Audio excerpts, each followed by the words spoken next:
Aleluya.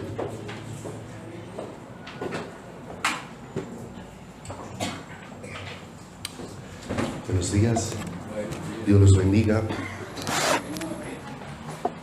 Damos gracias al Señor, que es un privilegio para nosotros perseverar en el Señor. Como dice la Escritura, permaneced en mí y yo en vosotros. Y es el Señor el que nos hace permanecer en Él, el que va asegurando y va afirmando nuestros corazones en Él.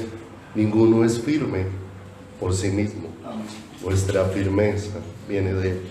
Él es el que nos hace firmes en sus caminos. Por favor, conmigo a Hechos, capítulo número 1, versículo número 6. Hechos, capítulo número 1, verso 6 en adelante. Justo cuando se llega a estos versículos, los discípulos han tenido una experiencia extraordinaria de 40 días, en las que el Señor, después de haber resucitado, se ha venido manifestando en diversos lugares, a diversas personas, dejando la palabra de Dios un testimonio de que todas esas manifestaciones no dejaron la más mínima sombra de duda. Dice que con pruebas indubitables, durante 40 días se manifestó, dando testimonio de que Él no quedó en la cruz, de que Él no quedó en la tumba, de que Él había resucitado.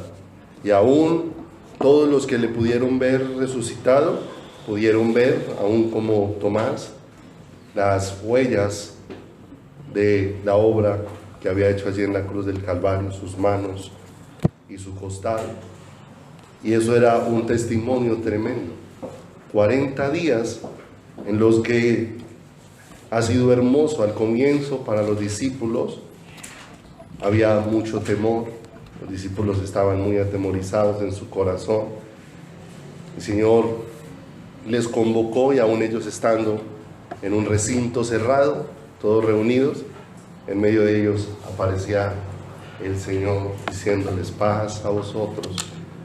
Y se manifestaba de una manera sobrenatural y les hablaba y les empezó a afirmar, porque es el Señor el que va afirmando nuestro corazón.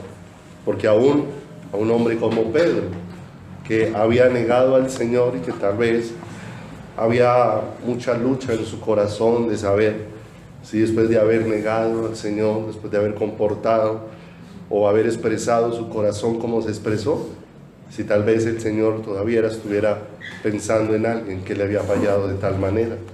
Y qué hermoso, y cuando el Señor resucita, envía a que le avisen a los discípulos y a Pedro, ¿cierto? El Señor empieza a afirmar allá más adelante. En una madrugada están los discípulos pescando y el Señor aparece allá en el escenario, en la playa, de una manera extraordinaria.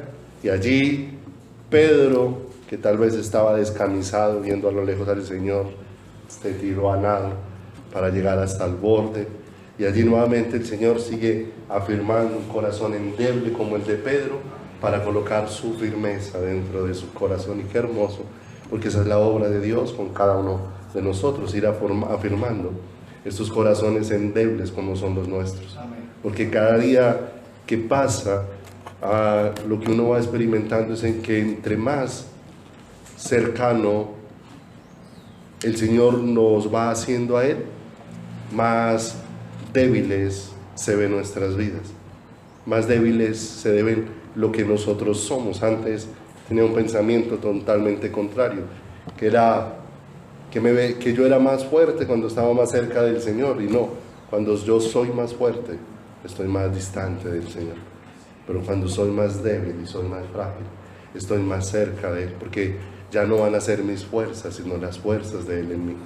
Ya no es mi firmeza, sino la firmeza de Él en mi corazón y en mi vida. Entonces vienen los discípulos viendo todo ese escenario tan hermoso. ¿Quién quiere que el Señor desaparezca de esos escenarios donde se está manifestando resucitado de una manera sobrenatural. Allí, en medio de la comida que el Señor le preparó a los discípulos, tiene una conversación con Pedro. Pedro, ¿me amas? Pedro, ¿me amas? Pedro, ¿me amas?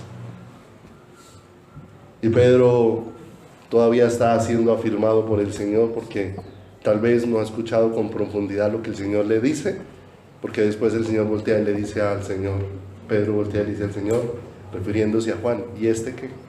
¿Y con este qué? Pero el Señor va haciendo toda esa obra. ¿Quién de los discípulos después de sus 40 días quería que el Señor se ausentara físicamente? Ellos lo podían ver, lo podían palpar, y dice acá en el 1:6, entonces los que se habían reunido, este es el final de los 40 días, preguntaron diciendo, Señor, ¿restaurarás el reino a Israel en este tiempo? Y les dijo, no os toca a vosotros saber los tiempos o las sazones que el Padre puso en su sola potestad, pero recibiréis poder cuando haya descendido o venido sobre vosotros el Espíritu Santo, y me seréis testigos en Jerusalén, en toda Judea, en Samaria y hasta lo último de la tierra.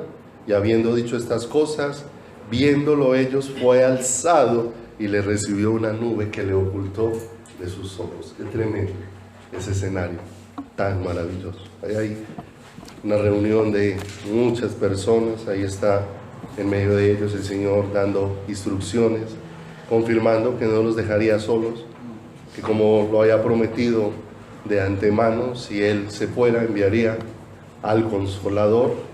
Y llega el momento donde, ante la mirada atónita de todos, todos tienen los ojos puestos en el Señor, y de pronto de una manera sobrenatural empieza a elevarse, y todos empiezan a mirar como sin ayuda de aparatos, sin ninguna cosa, solo el poder de Dios manifestándose, como el Señor empieza a levantarse, como dice acá, hasta que en medio de las nubes ya no lo pueden ver, todos están allá con la mirada. ¿Quién quiere bajar la mirada de ahí? ¿Quién quiere quitar? Todos están ahí. Creo que era un momento hermosísimo, todos con los ojos puestos en el Señor, mirando al cielo. Y dice, verso número 10, y estando ellos con los ojos puestos en el cielo, entre tanto que Él, ¿quién quería que ese momento terminara? Ninguno quería, yo creo que no quería uno vivir un momento donde lo dejara de ver, ¿cierto?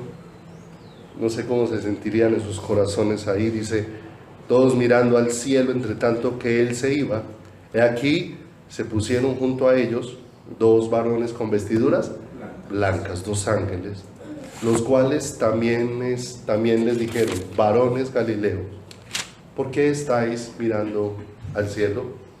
Este mismo Jesús, que ha sido tomado de vosotros al cielo, así vendrá como le habéis visto ir al cielo.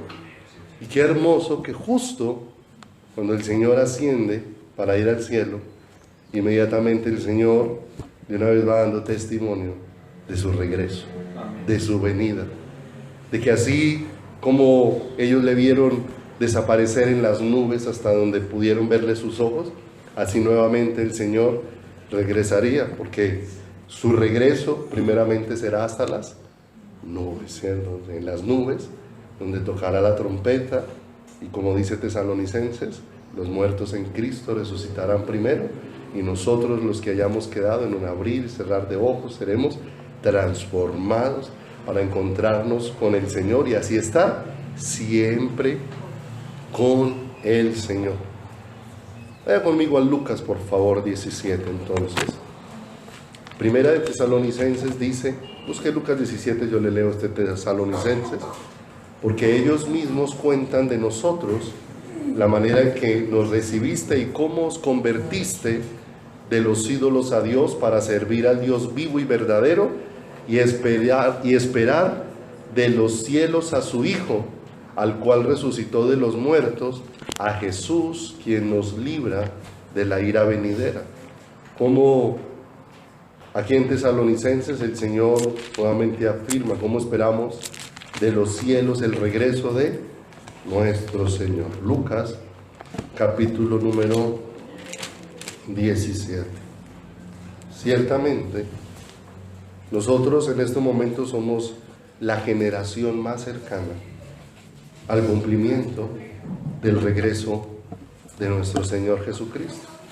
Y todo lo que acontece hoy en el mundo entero para muchos pudiese tener muchas explicaciones, muchos argumentos, sí, pero para nosotros que hemos tenido la gracia de ir escudriñando la Escritura y de ir siendo alumbrados por el Señor, entendemos que todo esto que está aconteciendo necesariamente anuncia con mucha claridad que el Señor está a las puertas, que a cualquier momento será ese instante esperado de poder ver de regreso al Señor en las nubes por su amada, por su iglesia, por su novia, por la que Él está preparando para estar eternamente y para siempre con Él. Y dice el versículo número 20 de Lucas capítulo número 17. Preguntado por los fariseos cuándo había de venir el reino de Dios, les respondió y dijo: el reino de Dios no vendrá con advertencia, ni dirán helo aquí o helo allí, porque aquí el reino de los cielos está entre vosotros. Y hay una inquietud. Los fariseos eran personas estudiosas de la palabra del Señor, tenían conocimiento. Cuando Pablo se presenta, dice que entre los fariseos él era conocedor de la ley, y en cuanto a la ley era celoso con ella. La palabra muchas veces describe a los fariseos como gente muy apegada a realizar muchas de las actividades religiosas, pero sin poner su corazón en ellas. De manera que volvieron la práctica más importante que la esencia de lo que ello significaba. Ellos tenían celo por muchas cosas, pero no un celo que correspondía al celo maravilloso del Señor. Y dice que un grupo de ellos se acerca al Señor como queriendo mostrar un interés. ¿Cuándo ha de venir el reino de Dios? ¿Cuándo se ha de manifestar el reino del Señor? Y el Señor dice: el reino de Dios no vendrá con advertencia. La Biblia, Dios habla hoy, dice: los fariseos le preguntaron a Jesús cuándo había de llegar el reino de Dios, y Él les contestó: la venida del reino de Dios no es algo que todo el mundo pueda ver, no es algo que todo el mundo pueda palpar, porque no vendrá con advertencia, no vendrá con bulla, vendrá revelado al corazón, que es lo que Dios está haciendo en este tiempo, preparando a su pueblo y a su iglesia para esto. Pero había un asunto importante aquí en los fariseos: cuánto interés verdadero tenían ellos en el Señor. Cuánto interés, que nos lleva a pensar y a meditar en nuestro corazón cuánto pueden estar pesando las cosas de Dios para nuestra vida, las cosas de Dios para nuestro corazón. Los fariseos no estaban esperando el reino de Dios como Dios lo veía. Ellos tenían una visión del reino de Dios diferente a la de Dios mismo. De manera que ellos lo que estaban pensando era cuándo los romanos iban a ser quitados de su gobierno, cuando el reino milenial del Señor iba a ser instaurado. Eso era el pensamiento de ellos. Ellos no estaban pensando en que el Señor viniera a gobernar en sus corazones, sino que ellos estaban pensando en cómo iba a ser cambiado el gobierno externo. Y aún pareciera que la iglesia sigue perseverando en el mismo asunto, perseverando en el mismo pensamiento. Y eso lo único que nos lleva es a ahondar en un error muy profundo. Y en un error muy profundo porque el hombre no puede ser el libertador del hombre. Y si nosotros esperamos que las cosas cambien porque los gobernantes sean otros, nos vamos a quedar esperando una ilusión. Porque tal vez cuando el Señor vino no estuvo muy interesado en bajar de allá al César y a todos ellos. Él estaba interesado era en derribar la dureza de nuestro corazón y en hacerlo sensible para Él.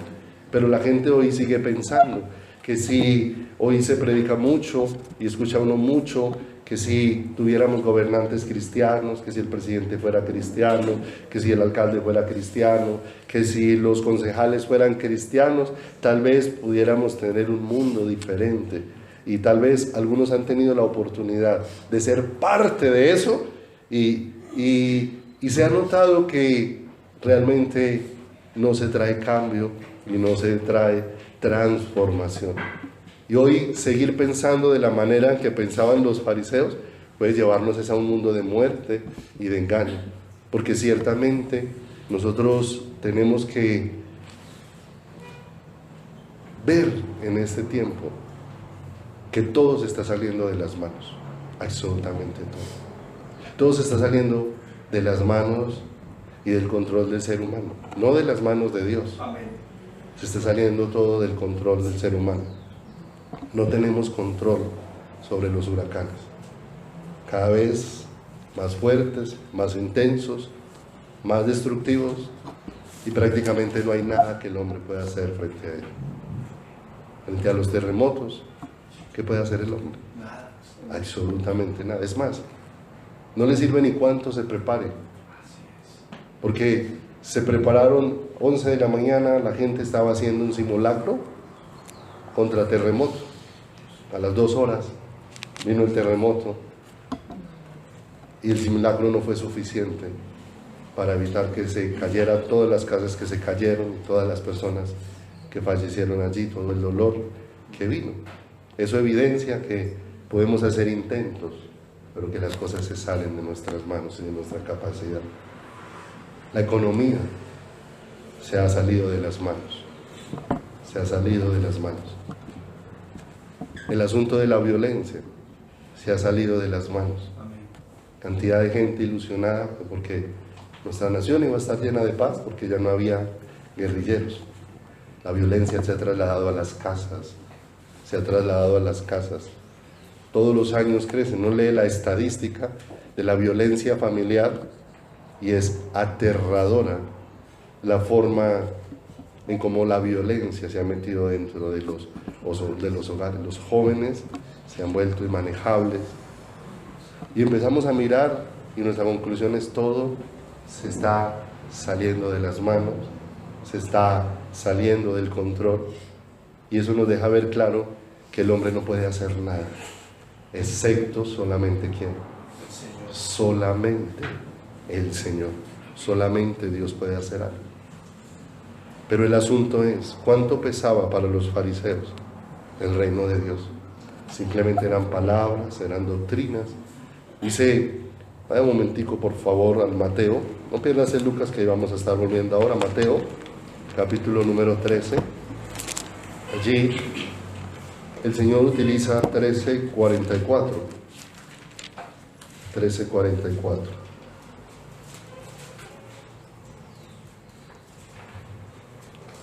Hoy hay algo muy triste, todo se ha venido saliendo de las manos y el hombre viendo tan cercana la venida del Señor, tristemente está afanado por las cosas que perecen. Su afán no está involucrado, como dice la palabra, en rogar de que el Señor nos permita estar preparados y ser dignos para ese momento en que viene el Hijo del Hombre, sino ciertamente el hombre está haciendo de otras cosas el tesoro de su corazón y de su vida. Verso 44 de Mateo 13 dice, además, el reino de los cielos es semejante a un tesoro escondido en un campo, el cual un hombre halla y lo esconde de nuevo. Y gozoso por ello, va y vende todo lo que tiene y compra aquel campo. Los siguientes versos son similares a este. También el reino de los cielos es semejante a un mercader que busca buenas perlas, que habiendo hallado una perla preciosa, fue y vendió todo lo que tenía y la compró. Las dos historias son muy parecidas, solamente a primera vista solo uno encuentra una diferencia. Que el hombre que encontró el tesoro escondido no estaba buscando. Él no estaba buscando, tropezó con el tesoro. Pero cuando ese tesoro le fue puesto en el camino, hubo algo que él sí encontró. Y es que empezó a encontrar el valor que ese tesoro tenía. De manera que dice que lo escondió y fue y vendió todo lo que tenía. Y vino y compró aquel campo para hacerse a ese tesoro. El que hubiera vendido todo lo que tenía, ¿qué significó? Que él entendió que ese tesoro no era cualquier cosa. Era demasiado valioso. ¿No lo estaba buscando? No lo estaba buscando. Pero cuando lo encontró, que le fue puesto en el camino, sí entendió el valor que ese tesoro tenía. En el verso 45, sí dice que el de las perlas sí estaba buscando un tesoro, sí estaba buscando una perla. Era coleccionista de perlas, pero de pronto se encontró con una perla que jamás había visto, que comparada con todas las que él conociera, sobrepasaba en gran manera su valor. Y entendió el valor que ella tenía, porque también dice que fue y vendió todo lo que tenía, ¿cierto? El que se la encontró por casualidad entendió el valor de lo que se encontró. Y el que estaba buscando cuando encontró la perla de gran precio también entendió el valor que tenía. La pregunta es, ¿estamos entendiendo nosotros el valor que tiene Dios para nuestros corazones? Porque ellos dos, al encontrar el valor del tesoro y el valor de la perla, dieron todo lo que tenían por ese tesoro que encontraron. Porque todo esto nos deja ver algo que Dios ya hizo por nosotros y en lo cual Él ya se colocó como ejemplo para nosotros. Vaya conmigo a Hechos, por favor. Hechos, capítulo número 20. Hechos, en el capítulo número 20, versículo número 28. Hechos 20, 28. ¿Qué valor está teniendo Dios o Jesucristo como el tesoro que nos ha sido dado? Como dice el libro de Romanos, tenemos este tesoro en vasos de barro. ¿Y ese tesoro es quién? Jesucristo. Pero estamos entendiendo el valor de ese tesoro.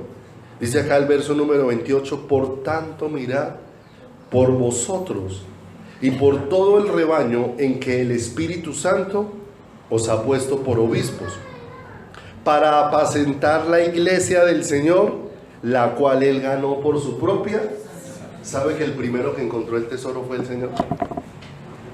Él, cuando puso su mirada en Israel como su pueblo, los miró y les dijo a ellos, y vosotros seréis mi especial tesoro, ¿cierto? ¿Y cuánto dio Dios por este tesoro? ¿Qué somos nosotros? ¿Qué somos nosotros para el Señor? Un tesoro. ¿Y cuánto dio Dios por encontrar nuestras vidas? Porque Él fue el que nos encontró. Él sí nos estaba buscando. Él nos estaba buscando. Y Él nos encontró. ¿Y cuánto dio por nosotros? ¿Cuánto fue el pago del precio que Él hizo en la cruz del Calvario? Absolutamente todo, porque la Biblia dice aquel que no escatimó. O sea, el Señor no ahorró esfuerzos, no ahorró recursos, lo entregó absolutamente ¿qué? Todo por hacerse a este tesoro que son ¿qué? Nuestras vidas, mostrándose como ejemplo. La pregunta es ahora, el tesoro de la iglesia es ¿quién? Cristo. ¿Y cuánto estamos dando nosotros por ese tesoro? ¿Cuánto estamos nosotros dando por ese tesoro? ¿Cuánto estamos entregando? Vaya conmigo por favor a Mateo, capítulo número 13, versículo número 11. Porque hay una necesidad. ¿Cuántos habían visto aquella perla, pero no le vieron el valor? ¿Y cuántos habían pasado por ese terreno y habían pasado por encima de ese tesoro y no lo vieron? El hecho de habérseles permitido hallarlo, eso ya era un milagro extraordinario. Y dice Mateo capítulo 13, verso 11, el Señor le ha hablado a la gente, ha enseñado por parábolas, pero los discípulos se percatan de algo y es como si el mensaje no estuviese siendo entendido por las personas. En el verso número 10, ellos le preguntan al Señor, entonces acercándose los discípulos le dijeron, ¿por qué les hablas por parábolas? Y él respondiendo les dijo, porque a vosotros os es dado saber los misterios del reino de los cielos, mas a ellos no les es dado. O sea que poder empezar a entender el valor del reino de Dios es algo que se nos otorga de parte de Dios como un don. Porque el Señor le dice a los discípulos, ellos no pueden entender el reino de Dios porque no se les ha concedido ese ¿qué? Privilegio. Pero a ustedes se les ha ¿qué? Se les ha concedido. Tenemos nosotros un privilegio. Háblele a cualquiera persona afuera en la calle, no le habla a las personas acerca de la venida de Cristo y las personas lo miran como si no fuera tonto. Como si fuera tonto el que les está diciendo eso. Porque ellos no entienden. Porque ellos no entienden. Porque eso para ellos ¿cómo está? Velado. El Señor no se los ha dejado ver. Pero no tenemos nosotros un gran privilegio que Dios nos está dejando ver. Él le dijo a los discípulos, ahí en el verso número 16, de ese mismo capítulo 13 de Mateo, 13:16. Pero bienaventurados vuestros ojos, porque ven, y vuestros oídos, porque oyen. Porque de cierto os digo que muchos profetas y justos desearon ver lo que veis y no lo vieron, y oír lo que oís y no lo oyeron. ¿Qué le dijo a los discípulos? Bienaventurados. La pregunta es, ¿somos nosotros bienaventurados? ¿Somos bienaventurados? La palabra del Señor dice que la venida del Señor será como ladrón en la noche, pero para los que no lo esperan. Será una sorpresa para los que no lo esperan, ¿cierto? Para los que no lo esperan. Entonces aquí hay un gran regalo.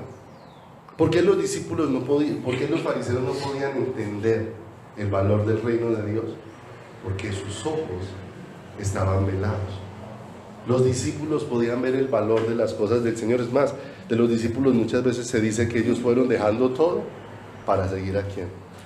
Para seguir al Señor. Mateo, cobrador de impuestos, el Señor pasó y le dijo, ven, sígueme, y dice, dejándolo todo, siguieron.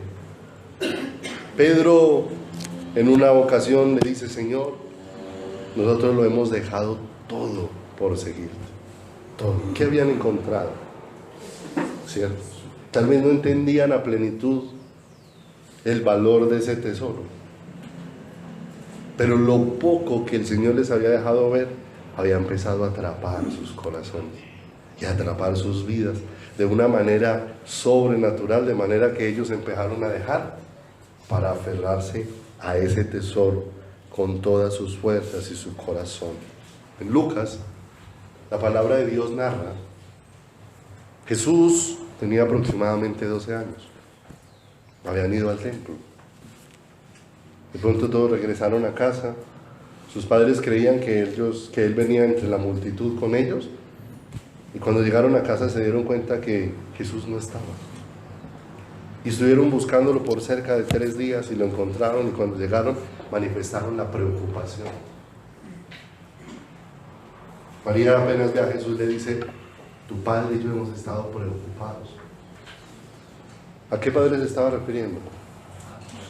A José, el carpintero.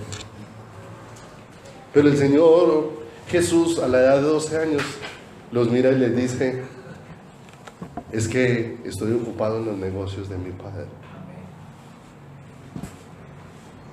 Yo te pregunto, ¿en qué estás ocupado este tiempo?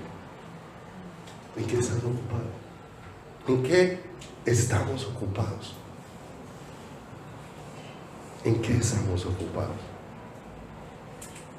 Porque si somos bienaventurados porque Dios está abriendo nuestros ojos y nuestros oídos, significa que entonces mi corazón está teniendo una respuesta hacia Dios. Pero ¿qué estamos haciendo con lo que Dios nos va mostrando? ¿Y qué valor está adquiriendo esto dentro de nuestro corazón y dentro de nuestra vida? Vuelva ahí por favor a Lucas, capítulo número 17. Lucas, capítulo número 17.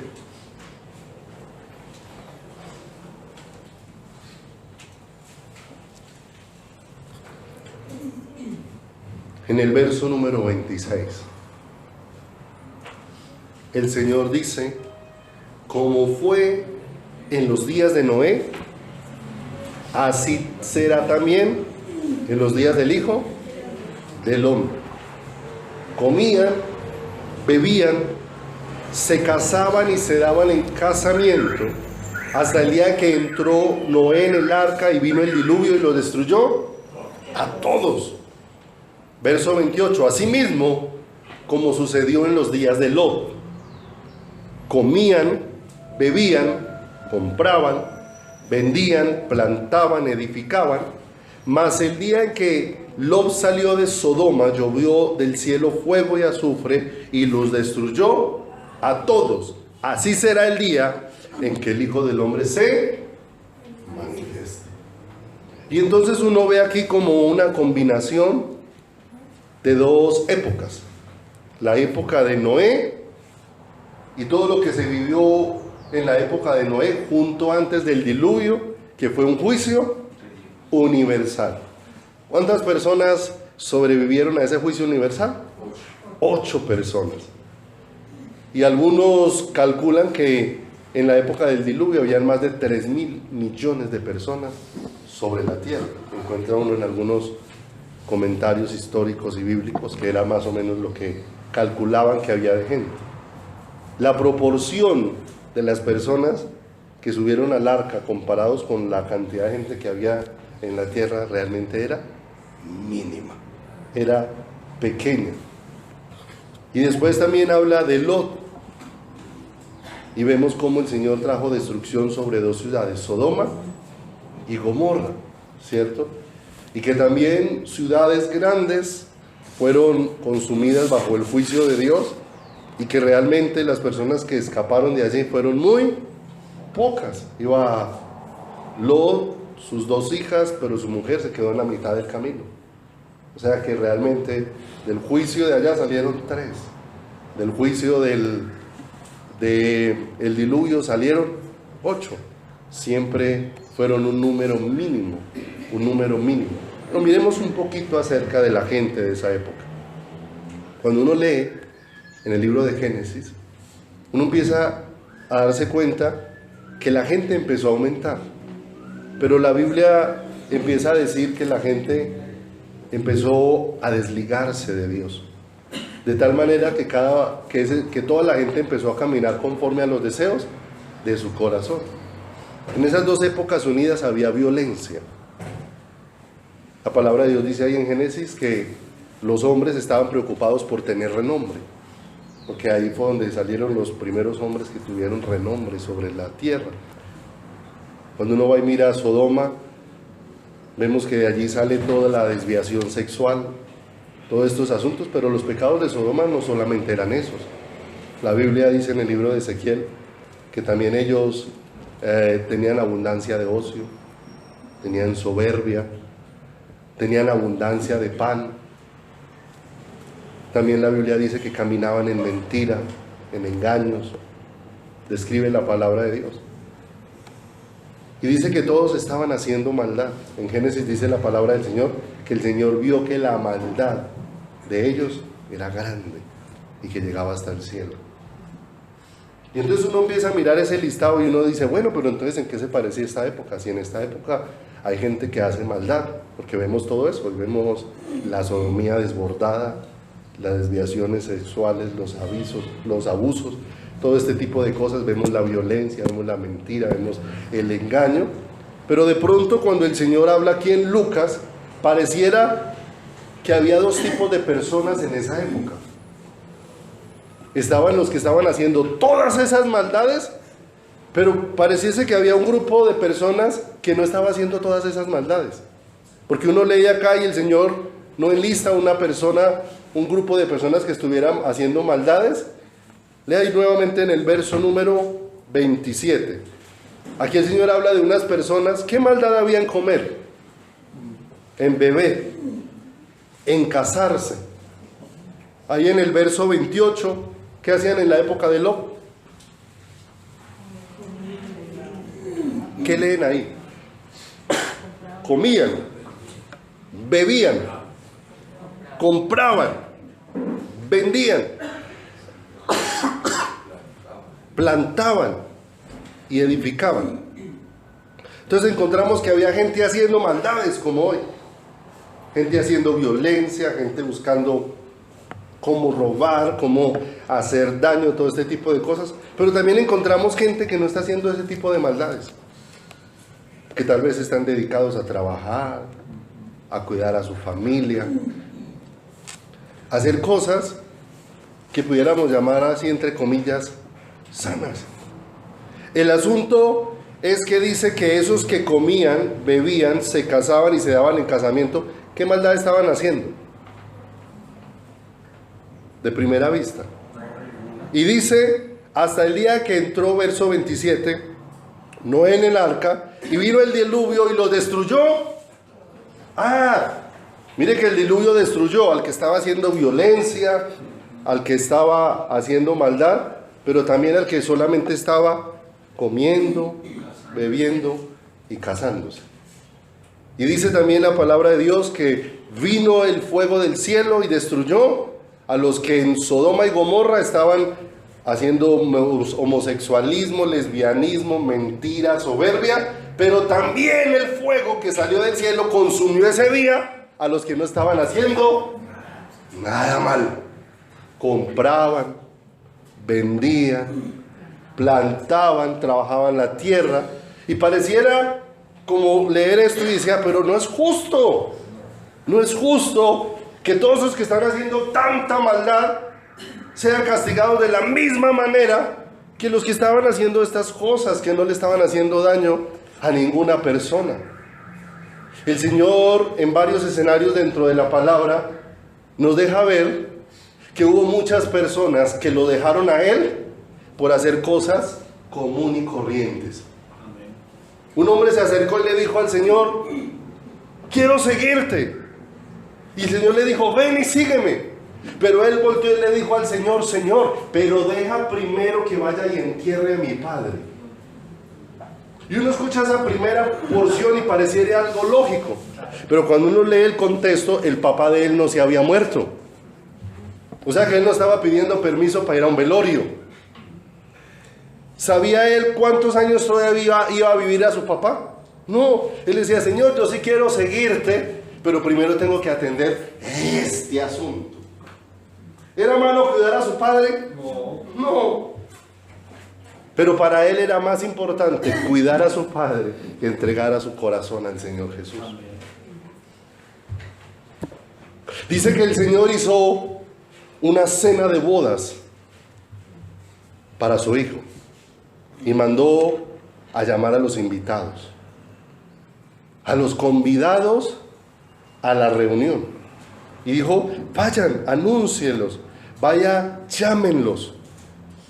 Y cuando fueron a llamarlos, vea que la boda está lista, que el novio está listo, que los alimentos están listos. No olviden que este fin de semana es la boda, para que no falten.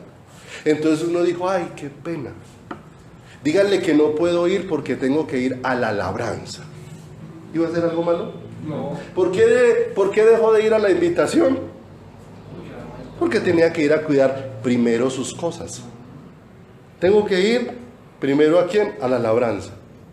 Y otro le dijo, Señor, no puedo ir, excúseme, porque es que tengo que ir a atender mis negocios. Y dice que el Señor enojado dice: ellos no entrarán a mi fiesta. Vayan por todas las calles y traigan, que se llene mi casa. Y salieron a buscar a los cojos. ¿Y cuál fue la respuesta? ¿Qué malo estaban haciendo? Nada. Simplemente que habían cosas más importantes para ellos que se habían vuelto su excusa. Por ahí hay otra parábola donde el Señor dice que el reino de los cielos es semejante a un hombre que quiso hacer una cena y mandó llamar a sus invitados, a los que quería tener con él. Y dice que el primero dijo: ay, me acabo de comprar una hacienda, le ruego que me excuse porque tengo que ir a verla. El segundo salió y dijo: es que me acabé de comprar unas 10 yuntas de bueyes y tengo que ir a probarlas. Y otro dijo: a mí también que me excusen porque es que lo mío es más importante, me acabo de casar. Y dice que el Señor enojado dijo: ellos no entrarán. ¿Estaban haciendo maldades? No. ¿Pero qué dejaron ver en su corazón? Recuerda, aquí, por eso aquí me llama mucho la atención como el Señor no dice: y en los días de Lot habían homosexuales, lesbianas, borrachos y todo eso. ¿Sí o no? De lógica que esos ya iban por un camino de perdición. El asunto es creer que una persona que no esté haciendo todas esas maldades vaya por un camino de perdición. Que una persona que diga: no, pero es que yo voy a una iglesia, pero es que yo me sé las canciones. Que esa persona pueda considerar en su corazón que esté yendo por un camino de perdición, y que uno pueda considerar que entonces esto no es justo. Vuelve y léalo. ¿Qué hacían? Comían, bebían, compraban, vendían, plantaban, edificaban. Habían dos clases de gentes: los que estaban dedicando a hacer todas esas maldades, y gente que estaba haciendo cosas común y corrientes. ¿Pero a qué estaban entregados? Por esas cosas corrientes habían despreciado al Señor dentro de su corazón. En Jeremías dice la palabra: porque dos males ha hecho mi pueblo. Me dejaron a mí fuente de agua de vida, y cavaron para sí cisternas rotas que no retienen agua. ¿Estamos entendiendo nosotros el valor del reino de Dios? Porque nos esforzamos, nos esforzamos en tantas cosas. Nos esforzamos en el trabajo, nos esforzamos en cumplir metas, nos esforzamos en una y otra cosa. Y tal vez decimos: sí, pero si el Señor me mira no estoy haciendo ninguna maldad. Pero la pregunta es: ¿nos estamos esforzando en buscar al Señor? Esforzados a entrar por la puerta estrecha. Dijo el Señor: ¿quién nos puede conducir por ese camino? El Señor es el que va haciendo la obra en nuestro corazón y en nuestras vidas. Pero cuántas cosas. Hace unos días tuve una experiencia muy tremenda en mi casa. Eso fue más o menos hace un mes. Ese día quedé solo en mi casa, y en una de las salitas cuando hacíamos la reunión allá, pusimos un tapete y ahí tenemos un mueble. Y me metí allá, cerré la puerta, me puse a hablar con el Señor. Y le estaba preguntando muchas cosas al Señor mientras estaba ahí. Y de pronto empecé a ver como una casa. Pero de alguna manera yo entendía que esa casa era como un corazón. No que tuviera forma de corazón, sino que identificaba que esa casa era el corazón. Pero empecé a mirar, y de pronto a esa casa entraba de todo entraba a esa cosa, a esa casa. Unas cosas parecían como buenas, pero había otras cosas muy feas que entraban en esa casa. Y lo particular era que todo lo que iba entrando a esa casa iba hallando lugar en ella, se iba acomodando. O sea, todo se iba instalando y se iba instalando. De manera que a mí se me empezó como a aterrar el corazón ahí. Yo nunca había sentido un terror como el que sentí esa tarde ahí. Y de pronto yo quise hacerme como a la entrada de esa puerta y a tratar de resistir todo lo que estaba entrando allí. Y al principio puse como mucha capacidad para hacerlo, pero de pronto como que todas las fuerzas se me fueron desvaneciendo. Y empecé a sentir que mi corazón se empezó a angustiar y a angustiar. Una angustia que yo pensé que me iba a morir. Y esa angustia tenía que ver con que estaba entrando mucha cosa desagradable a esa casa y nada de lo que yo hiciera era efectivo. Nada de lo que yo hacía era efectivo. Y estaba ahí como en ese empezar a sentir desmayar en ese momento, cuando de pronto el Señor cogió y puso como su mano en la puerta de esa casa. Y cuando el Señor puso su mano, todo lo que estaba entrando dejó como que se detuvo. Y de pronto el Señor empezó a meter su mano y a sacar todo lo que estaba instalado en esa casa. Y a sacarlo fuera. Y estaba yo ahí como tan impactado con eso, cuando empecé a entender que ninguno de mis esfuerzos va a servir para detener todo lo que mi corazón desee, a no ser que Dios ponga su mano en mi corazón y dentro de mi vida y dentro de mi ser. Y ya empecé a llorar ahí en la sala y a decirle: Señor, cuánto esfuerzo en la carne por agradarte, cuánto esfuerzo por querer hacer las cosas bien, pero son cosas infructuosas. Esfuerzo, tratando de hacer la obra, poniéndome un poco de reglas, mirando cómo puedo vivir la palabra a mi manera, con mis fuerzas y mis capacidades. Y lo único que me encuentro a cada momento es que entre más me esfuerzo por hacer lo agradable a Dios, más le fallo al Señor. Porque tal vez hay momentos donde por fuera nos vemos bien, pero ¿qué está pasando adentro de nuestro corazón? Porque es fácil para nosotros decir que nos sentimos bien, decir que sí, que estoy bien. Estos días hemos mirado con algunos hermanos temas de las pruebas, y el asunto es fácil decir con los labios que es que yo estoy en las manos de Dios. La pregunta es: ¿pero en tu corazón te sientes en las manos de Dios? Porque yo puedo entrar en el mundo de, pues es que lo legal para un cristiano es que no queda muy mal que una persona que se diga creyente en medio de una prueba diga que se está sintiendo muy mal, que siente que no cree en el Señor, que se siente solo, que se siente abandonado por el Señor. Eso no encaja, eso no cuadra, ¿cierto? Entonces, ¿qué me voy a ganar? Aparece el otro que tampoco tiene ni idea del Señor y le dice: pues que a usted le falta confianza en el Señor, es que usted se pusiera en las manos del Señor. Ese no sabe ni cómo caminar y quiere enseñarle al otro cómo caminar. Después de que vi eso allá, ese escenario donde yo me sentí tan impedido, es que no podía hacer absolutamente nada. La cosa más pequeña que quisiera entrar en esa casa pasaba derecho.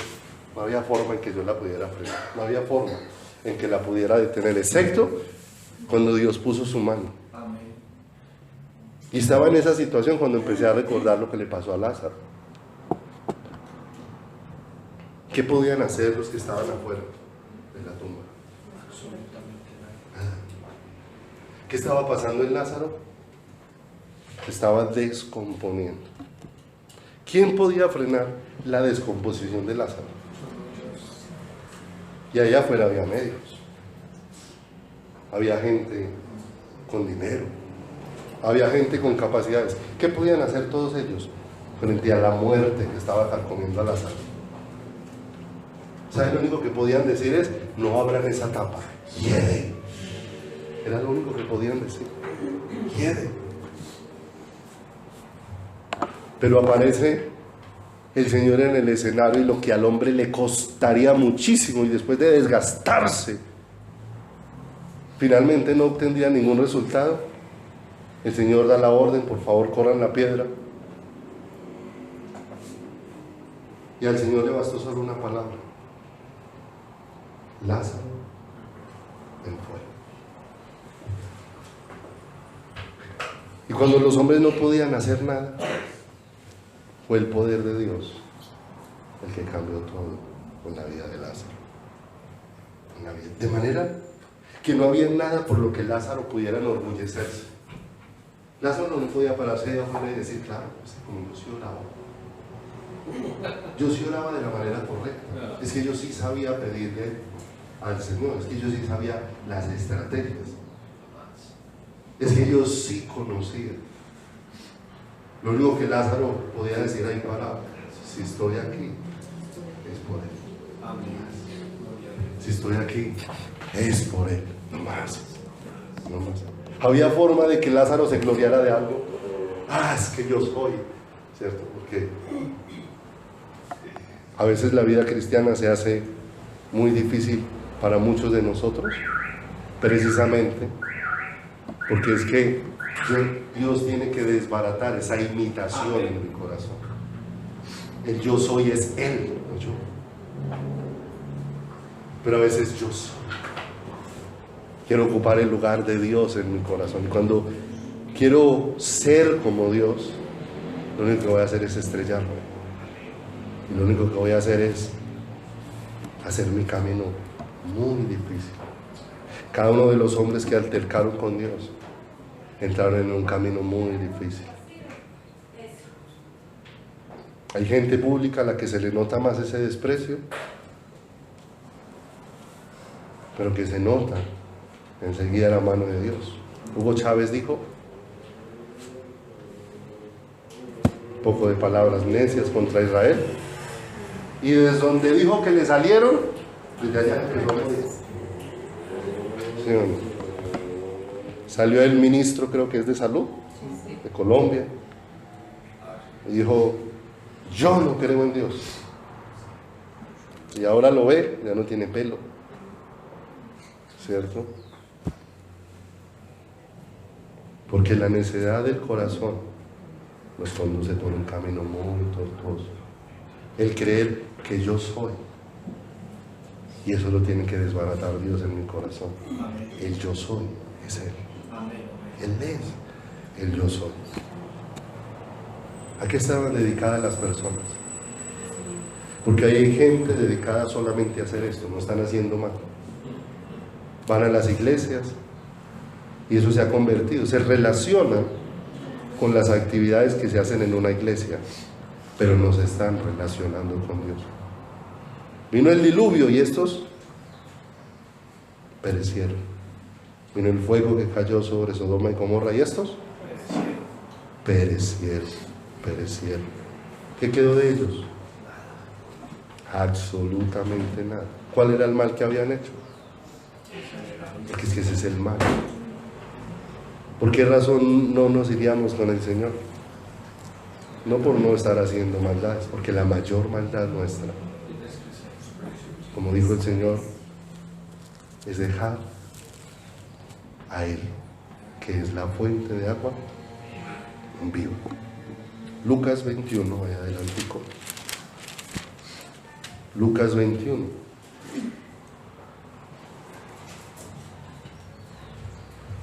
Lucas capítulo número 21, verso 25.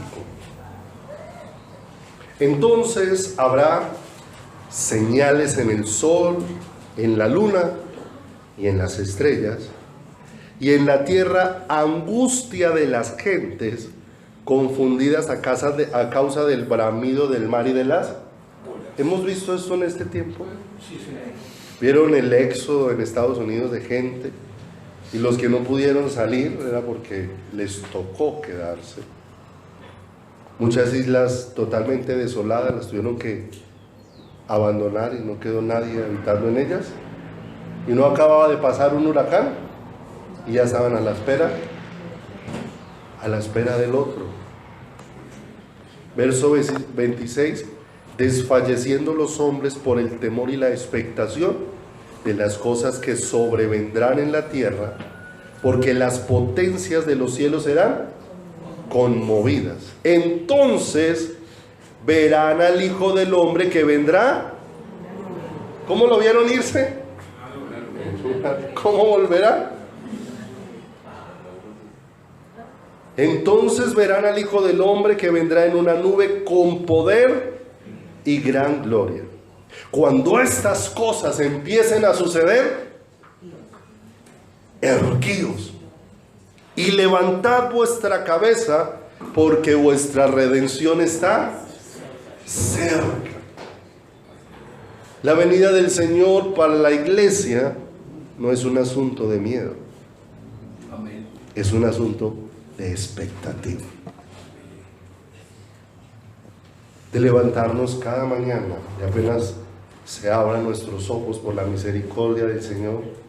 Señor, será hoy el día en que sonará la trompeta. Señor, será hoy el día de nuestro encuentro contigo. Señor, será hoy el día que tantas generaciones han esperado. Generaciones desde aquella ascensión hasta el día nuestro, que han pasado 2000 años. Un pueblo que cada mañana se levante y mire al cielo. Ya no es mirar al cielo a ver si va a ser sol o lluvia. Es mirar al cielo. ¿Cuándo aparecerá el deseado de las naciones? ¿Cuándo aparecerá el novio a recoger a la novia que él mismo está preparando para él? Será hoy el día de nuestro encuentro contigo. Señor, será hoy el día en que sonará la trompeta. Será hoy el día en que vendrás a recogernos. Será hoy el día. Un día de expectativa, no un día, recuerde, vendrá como ladrón en la noche para los que no lo esperan. También les dijo, verso 29, una parábola: mirad la higuera y todos los árboles, cuando ya brotan, viéndolo sabéis por vosotros mismos que el verano está cerca. Así también vosotros, cuando veáis que suceden estas cosas, sabed que está cerca el reino de Dios. De cierto, os digo que no pasará esta generación hasta que todo esto acontezca. El cielo y la tierra pasarán, pero mis palabras no. Verso 34, advertencia: mirad también por vosotros mismos, examinaos, que vuestros corazones no se cambien de glotonería y embriaguez y de los afanes de esta vida, ¿cierto? ¿En qué estaban ocupados los que se quedaron fuera del arca? No todos estaban ocupados en maldad, estaban ocupados en hacer cosas buenas, pero no tenían su corazón en el Señor. Glotonería, embriagueces y los afanes de esta vida, y venga de repente sobre vosotros. ¿Cuál es nuestro afán? Porque como un lazo vendrá sobre todos los que habitan sobre la faz. Consejo, verso 36: velad pues los domingos cuando vengas a la iglesia. Porque eso es la gente, muchos consideran que eso es ser cristiano, venir a un culto, venir a una reunión. Eso es no ser cristiano. Ser cristiano es tener una relación con Dios, y eso se tiene en todo tiempo. Velad pues en todo tiempo, orando que seáis dignos de escapar de todas las cosas que vendrán y de estar en pie delante del Hijo del Hombre. ¿Cuántos perecieron en Sodoma y Gomorra? ¿Cuántos perecieron en el diluvio? Pero qué hermoso que en medio de esos versículos que confrontan nuestro corazón, también hay versículos con gran esperanza para nuestra vida dentro de ellos mismos. Porque Noé y Lot son una señal para nosotros de que antes de que el juicio de Dios venga, vamos a ser sacados. Antes de que empezara a llover, el Señor subió al arca a Noé y el Señor cerró la puerta. ¿Quién aseguró a Noé? El Señor. ¿Y quién fue el que sacó de Sodoma y Gomorra a Lot? Es más, Lot estaba haciendo mal. Y dice que los ángeles que vinieron apresuraban a Lot que saliera. Ni siquiera era Lot el que tuviera afán de salir. Lo sacaron casi a los empellones para que saliera. Así como ellos salieron antes de que el juicio viniera, así nosotros vamos a ser llevados con el Señor antes de que el juicio venga. Porque apenas lo que acontece sobre la tierra es principio de dolores. Todo esto que vemos no va a mejorar. Si tiene la expectativa de que mañana va a ser mejor, esto no va a mejorar, dice la palabra. Porque dice, el Señor compara esto con los dolores de parto, ¿cierto? Los hombres no tenemos mucha idea de eso, pero lo que uno ha escuchado es que de pronto le empezó la primera contracción a la mujer y le dio, pero ella alcanzó como a recuperarse, porque hay un tiempo prudente entre la primera y la segunda, de manera que cuando le dio la segunda, ella se había alcanzado de recuperar de la primera. Y le dio la segunda y se alcanza a recuperar. El asunto es que en la medida que se va acercando el momento de dar a luz, llega el momento donde una contracción no alcanza a recuperarse, una ya le llegó la otra. Y ya le llegó la otra, una encima de la otra. Y el Señor dice, y esto será como principio de dolores. Vamos a ir viendo esos acontecimientos uno tras del otro. Cosas que no se habían visto jamás en la historia. Hemos escuchado de que han sucedido terremotos y temblores de pronto en un lugar y durante todo un mes duran las réplicas, pero jamás habíamos visto que en el mismo día en 3 lugares diferentes hubiese habido terremoto, que en uno fue en la crisis y todo se centró allí, pero ese mismo día a las 4 de la mañana había temblado por allá en California, Estados Unidos. Lo estaban presentando a las 6:30 en el noticiero, como los presentadores de una noticia se habían asustado con el movimiento. Después, como a las 6:30 de la mañana, hubo terremoto en Chile, 6.2 grados. El mismo día, a la 1, nunca habíamos visto en un mismo día terremotos en 3 lugares diferentes de la tierra. Esto ha sido comienzo de dolores y se va a ir intensificando. Pero para nosotros, ¿cierto? Para ese papá que está esperando un hijo, que se acerque el momento de su nacimiento, es una expectativa. No está llorando ahí porque a la esposa le dieron dolores. Él está pendiente de que salga de eso, porque en el momento en que le terminen los dolores le van a pasar un lindo bebé para arrollar. Es más, la palabra de Dios dice que los dolores de la mujer son muy fuertes en él, pero que cuando le pasan el bebé, la alegría de ver ese bebé le hace olvidar todos los dolores que pasan, dice la palabra del Señor. Entonces te das cuenta que aunque se va a ir intensificando, lo que debe ir creciendo en la iglesia es la expectativa. Se acerca el momento. 10, 9, 8, 7. Se acerca el momento de encontrarnos con el amado. Apocalipsis 3. ¿Qué fueron Lot y Noé? Una señal de que como ellos fueron sacados, ¿qué va a pasar con la iglesia? ¿Vamos a ser qué? Sacados. Apocalipsis capítulo número 3, versículo número 10. Apocalipsis capítulo número 3, versículo número 10. Dice: por cuanto has guardado la palabra de mi paciencia, yo también te guardaré de la hora de prueba que ha de venir sobre el mundo. ¿Sobre cuántos va a venir? ¿Quién va a escapar? ¿Quién escapó del diluvio?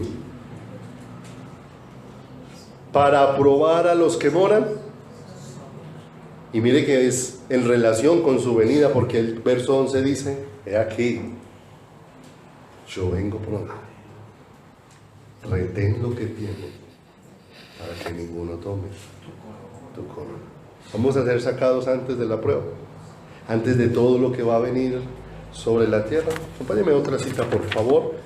Primera de Tesalonicenses 1:9, porque todo esto nos da una gran esperanza. Amén. Primera de Tesalonicenses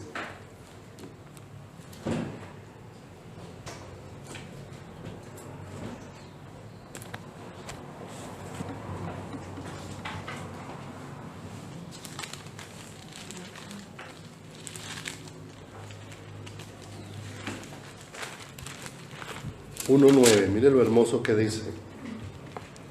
Porque ellos mismos cuentan de nosotros la manera en que os recibisteis, en que nos recibisteis, y cómo os convertisteis de los ídolos a Dios para servir al Dios vivo. Verso 10. Y esperar de los cielos al cual resucitó de los muertos. ¿A quién? El cual nos libra.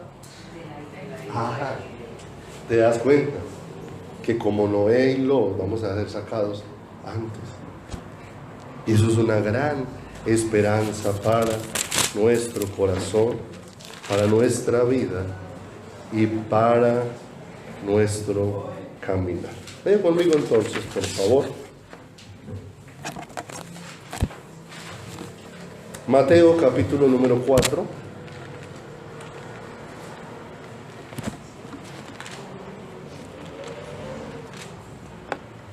Versículo número 15. La Biblia dice que en los postreros días tinieblas cubrirán la tierra, pero sobre nosotros nacerá el sol de justicia. Dice el verso número 15, el cumplimiento de una profecía que está en el libro de Isaías. En el capítulo 9 está esta profecía y dice el verso número 15, tierra de Zabulón y tierra de Neftalí, camino del mar al otro lado del Jordán, Galilea de los gentiles. El pueblo asentado en tinieblas vio gran luz, y los asentados en región de sombra de muerte, luz le resplandeció. Y esta era una profecía. La región, ¿cómo estaba esa región de Zabulón y de Neftalí? Asentados en tinieblas y asentados en región de sombra de muerte. Sí. Pero ¿quién los visitó? ¿Cuál fue la luz que resplandeció? ¿Quién era el que los estaba visitando? Jesucristo mismo. Él dijo, yo soy la luz del mundo. ¿Sí o no? El que cree en mí no estará en tinieblas, ¿cierto?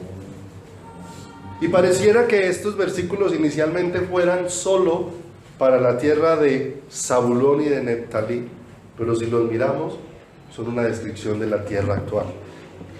Verso número 16, ¿cómo está asentada la tierra ahora? Asentada en tinieblas y asentados en región de sombra de muerte. ¿Sí? ¿Qué es lo único que saca de esa condición? Que resplandezca la luz de Cristo en nuestros corazones. Vaya conmigo por favor al Salmo, capítulo número 23.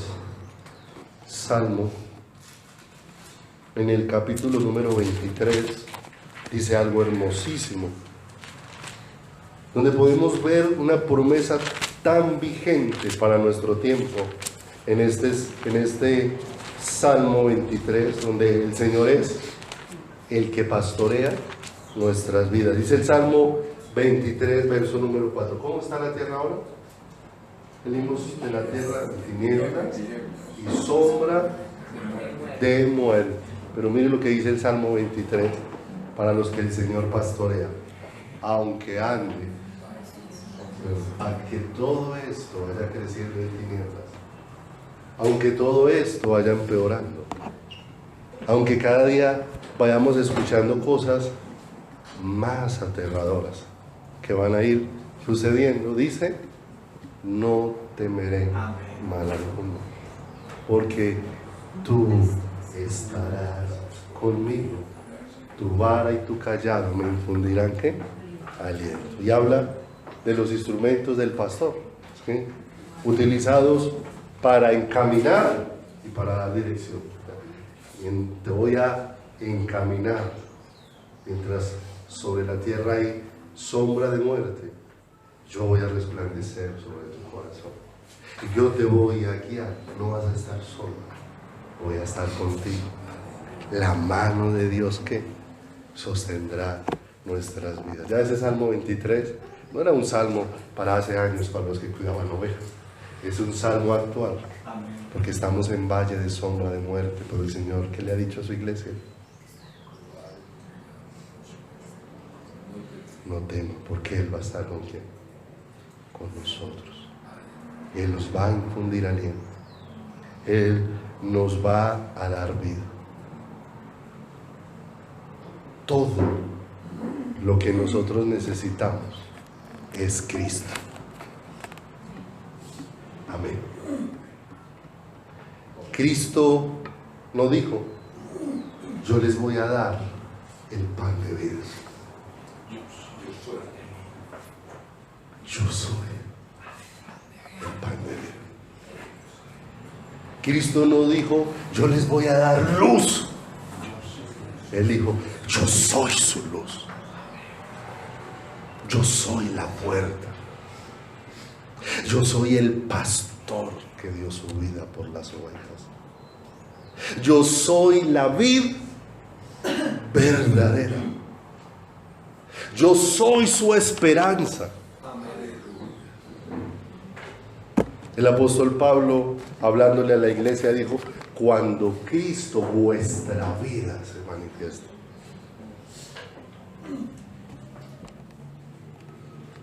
La Biblia dice que Cristo es nuestra sabiduría, nuestra justificación, nuestra santificación, nuestra redención.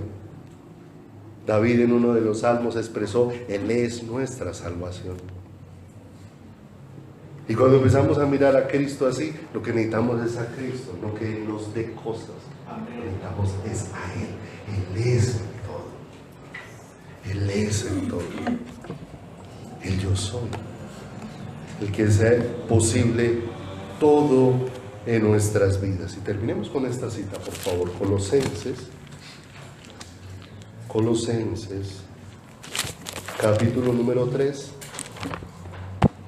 Colosenses, capítulo número 3, versículo número 1.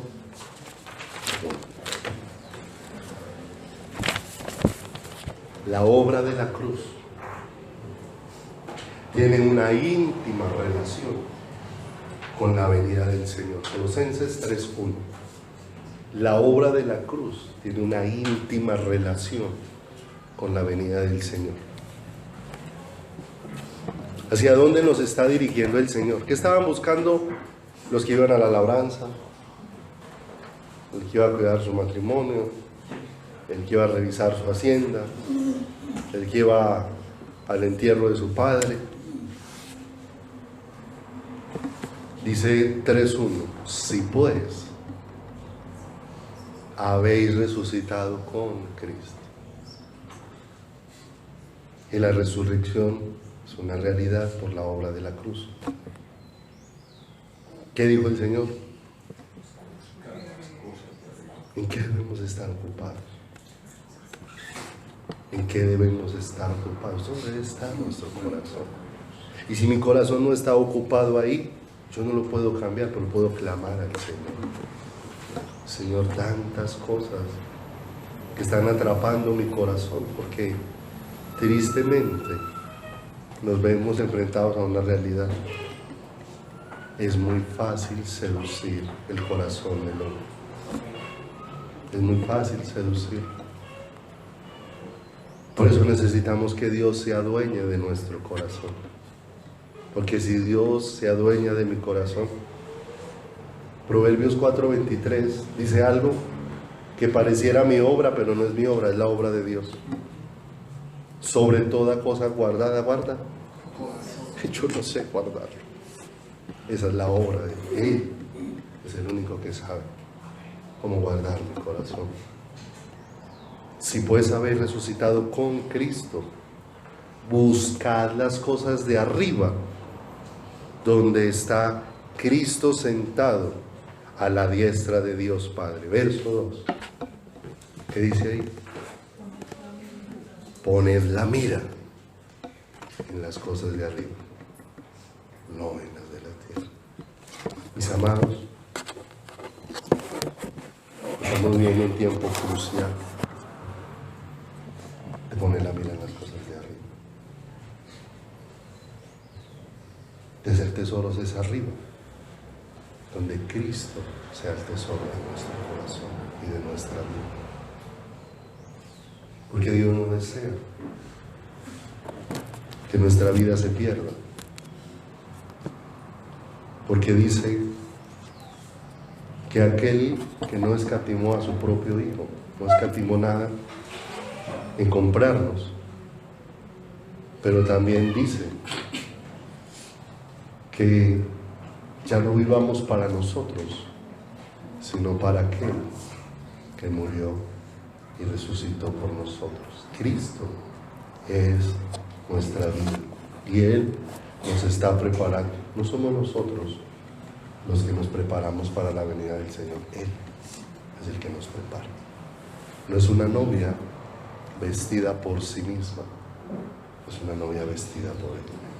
¿Qué tal si nos ponemos sobre los pies? Vamos a orar en esta mañana al Señor. Padre, nosotros estamos muy agradecidos contigo, Señor,